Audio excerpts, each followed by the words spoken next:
ในวิดีโอนี้จะมาแนะนำวิธีการแสดงราคาเดิมของสินค้าเนาะแล้วก็ราคาส่วนลดเพื่อให้ลูกค้าเห็นว่าเวลาเราออกบิลให้เขาเจ้าเรามีการลดแท้เนาะก่อนอื่นเราต้องทำการตั้งค่าบ่อนนี้ก่อนเนาะกดที่ตั้งค่าแล้วก็ตั้งค่าใบบิลตัวนี้มันจะมีคำว่าใส่ราคาเดิมในบิลเนาะ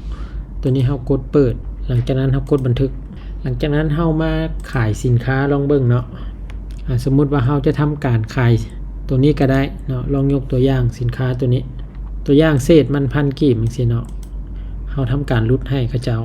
ตัวนี้เราใส่ส่วนลดอยู่บ่อนนี้เนาะกดใส่ส่วนลดเป็นกีบลดเป็นเปอร์เซ็นต์ก็แล้วแต่เราสมมุติเราสิลดอยู่1,000 กีบหลังจากนั้นเรากดตกลงไปเนาะราคามันก็จะเหลืออยู่ 200,000 ถ้วนเนาะราคาเดิมมันแม่น 200,000 กับ 1,000 แบบนี้หลังจากนั้นเรากดชำระเงินเนาะ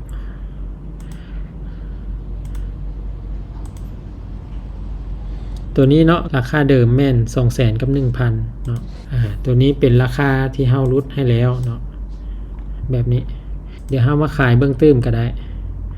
เนาะเราซื้อสินค้าอื่นอีกสมมุติว่าเราต้องการลดแต่ราคาตัวนี้แล้วเราก็ลดได้เลย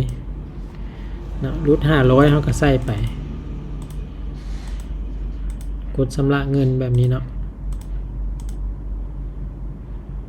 สังเกตว่าก็จะเห็นแบบนี้มันจะเห็นเฉพาะแต่สินค้าที่มันลดราคาให้เท่านั้นเนาะสินค้าที่เราบ่ได้ลดก็จะเห็นเป็นปกติอยู่แบบนี้เนาะท่านใดทดลองแล้วติดปัญหาตัวใดก็สามารถส่งหาพวกเรา